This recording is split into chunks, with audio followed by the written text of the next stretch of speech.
Excuse me, you're Harry's wife, aren't you? Yes, I am. Can I help you with something?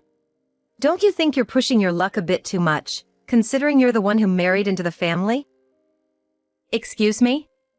What are you referring to? People are saying that you're a nightmare for your mother-in-law. Pardon? This unexpected confrontation happened one afternoon when a gossip-loving woman, Juliet, approached me during a grocery run. She is my mother-in-law's friend and a neighbor. I was taken aback, utterly clueless about these accusations. Me? Tormenting my mother-in-law? No way. It's absurd to think I'd cause such trouble. I rebutted, feeling more and more flustered. I'm really not sure what you're talking about. I haven't done anything of the sort. But my words fell on deaf ears. Juliet was relentless, not listening to a word I said.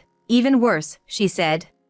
Stop making lame excuses and start treating your mother-in-law with respect. I couldn't believe what I was hearing. If anyone was getting mistreated here, it was me.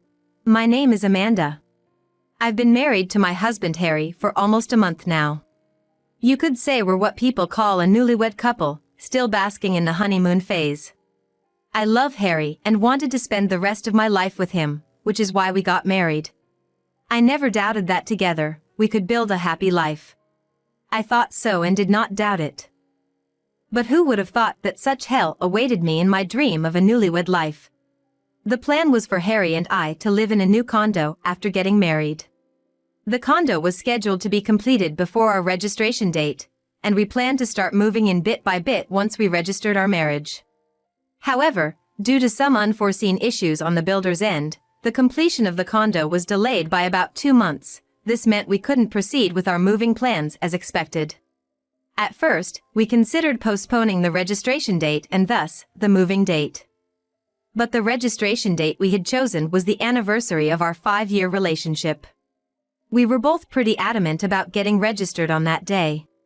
But we had already terminated the contract for our previous house and had to move out by the end of the month.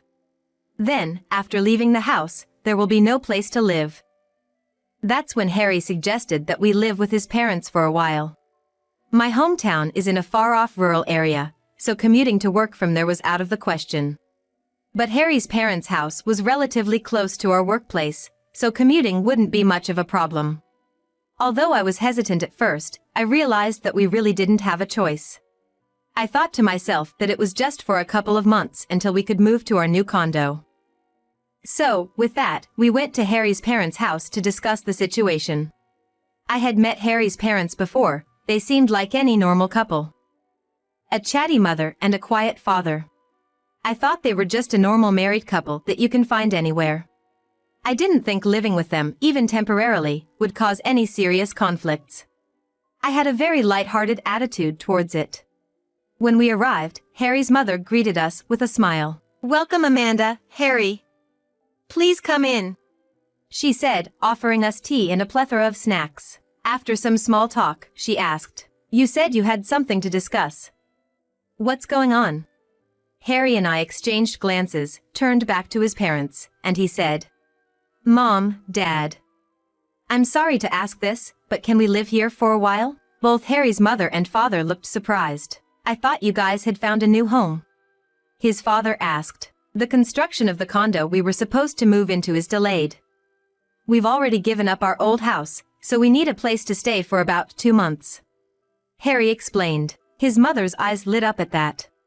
So, that means we'll be living together, she said. I felt a twinge of unease at her reaction, but, regardless, we were going to be living with them, even if it was for a short while. Would it be all right if we stay with you for a bit? I asked. Harry's mother nodded vigorously, saying, Of course. It'll be lively and I welcome it. With a big smile, Harry's father, who generally didn't voice his opinion against his wife's, consented. Well, if you are okay with it. Now that that's settled, I need to start cleaning the room. Saying that, my mother-in-law seemed to be quite enthused by herself. Honestly, I did sense a slight difference in our enthusiasm towards living together, but I was just grateful to have secured a place to live. Rather, I thought I could never thank my mother-in-law enough for welcoming us so warmly. A few days later, Harry and I got married and moved into his parents' house. On that day, his mother prepared a great feast for us, all of which were Harry's favorites, and he was stuffing his face saying, "This is so good." To be honest, I was a little shocked because he rarely praised the food I made, but seeing Harry's smile somehow made me feel relieved. "Amanda, you're family now. Eat as much as you like," his mother told me. "Thank you," I said, and enjoyed my mother-in-law's delicious food to my heart's content. She prepared separate rooms for Harry and me, and since we were tired that day, we decided to sleep separately. However, the next morning, I was awakened by my mother-in-law's voice. "Amanda? What time do you think it is? Please get up." Wait, sorry? When I looked outside the window, it was still dim. When I checked the time on my smartphone, it was still 5 a.m. I didn't understand why she woke me up so early on my day off, and when I looked confused, she said, "Don't space out. Please get up. You're in charge of breakfast from today on, okay?" "Well, but I thought we were going to share the chores." When I nervously said this, she laughed. "Hey, what nonsense are you talking about? Don't make me laugh by saying you're going to share chores while you're living here. Hurry up." With that, she left the room. Why did she separate Harry's and my room? At that moment, I thought I had a rough idea. Since then, she's attitude only worsened. Where did she, who welcomed me so warmly, go? Her personality changed so much that I wondered this. If I ever woke up a bit past 5 a.m., she scolded me. "Do you have any self-awareness as a wife? I wouldn't mind if you left." If she didn't like something about the chores I did, she'd say, "What's with the way you're doing things? You're really not educated at all. I'd like to see the faces of your parents." Saying that, she even looked down on my parents. Moreover, she only said such sarcastic remarks to me when Harry wasn't around. When he was there, she would be overly nice to me. I couldn't bear it anymore and decided to talk to Harry about it. "Hey, about your mom, she keeps making snide remarks and it's really hard for me." When I said this, "Snide remarks? From Mom? She must be just overly concerned about you thinking you're her daughter." Harry laughed. "I'm seriously worried." No matter how many times I told him this, Harry never took me seriously, and he always ended the conversation by saying, "Mom's just worried about you. Please try to get along." He made a troublesome face after saying that. We hadn't even been married for a month, and this was the situation. I was quite desperate about my newlywed life with Harry. And then, the incident happened. Being taunted and oppressed by my mother-in-law every day, shopping time was the happiest time for me, who was getting close to my limit. I had the day off this day too, so I finished all the tasks that my mother-in-law told me to do and went shopping. After finishing my shopping, I went to the grocery store to buy what my mother-in-law had asked for. Then, someone spoke to me there. "Excuse me, you're the wife of Harry, aren't you?" "Yes, I am, but..." "Isn't it a bit too harsh to be treated like this, considering you're the one who got married?" "Excuse me? What are you referring to?" "You are said to be harassing your mother-in-law, not the other way around." "What?" At her sudden accusation, my mind went blank. Of course, it would. I had no recollection of doing such a thing. However, the woman named Juliet seemed to think I was playing dumb. "It's not good to feign ignorance. You push the housework onto mother-in-law every day, badmouth her, and gallivant around town, don't you?" She said such ridiculous things. "Hold on a minute. I'm not pushing housework onto anyone, nor am I badmouthing anyone. Moreover, saying that I'm gallivanting around. So, what's in those shopping bags then? Are they not as she said?" With those words, she pointed at my shopping bags and glared at me. "That's not true. I just happened to be off work today." No matter how I tried to explain, she didn't seem to want to listen. Instead, she sighed heavily and said, "I feel so sorry for her. Having such a disappointing daughter-in-law. She must be home doing the housework you dumped on her." She said that and left. At that moment, I felt something snap inside me. Am I the one harassing my mother-in-law? Am I the one pushing housework and bad-mouthing? This is ridiculous. The one pushing housework and bad-mouthing, forcing everything onto me while gallivanting around, it's all her, every single thing, it's all my mother-in-law. With that thought, I left the grocery store without buying anything. When I returned home, as expected, my mother-in-law was waiting for me.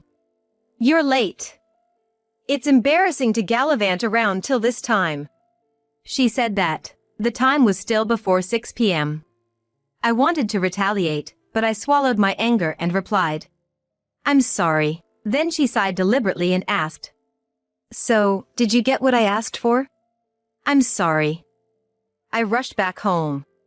So, I replied. Then she started to get angry, her face turning red. Stop slacking off. Really, how many times do I have to tell you? You're such a useless daughter-in-law. A disappointing one. It's embarrassing that you're my son's wife. She yelled at me. At that point, I smiled at her. I'll become the kind of daughter-in-law you say I am. Anne declared. At that, she looked surprised for a moment. Finally understood, did you? But she quickly smirked, and then. So for starters, go buy what I asked for and then start preparing dinner.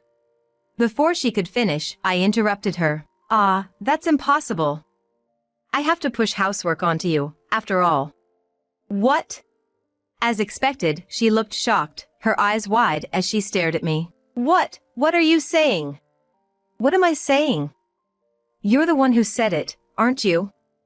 That I'm pushing the housework onto you. Huh. She seemed confused, not understanding what I was talking about. So, for her sake, I explained in detail. I was approached by your friend at the grocery store today. She told me that I'm pushing housework onto you, bad-mouthing you, and gallivanting around. So, I thought I should become the kind of daughter-in-law you're telling her about. As I said that with a smile, she started to get flustered. Her mouth opened and closed, as if she wanted to say something but couldn't find the words. Mother. That's how it is. There's only a short time left for us to live together, but during that time, I won't do the housework, and I'll speak ill of you. I'm planning to fill my days off with lots of activities, so understand that. With that, I went up to my room. As I did so, she stood still, shocked. It was the first time I'd ever had the upper hand against my usually nagging mother-in-law. After a while, Harry came into my room when he returned from work. Hey, Amanda! What did you say to Mom? She looks like she's about to cry, saying you've been bullying her. With such a ludicrous statement, I recounted everything that had happened today. Even after that, he looked unconvinced. If you're still siding with your mother after everything I've said, then I don't think we can go on like this. If she is so important to you, why don't you just live with your mommy in this house forever?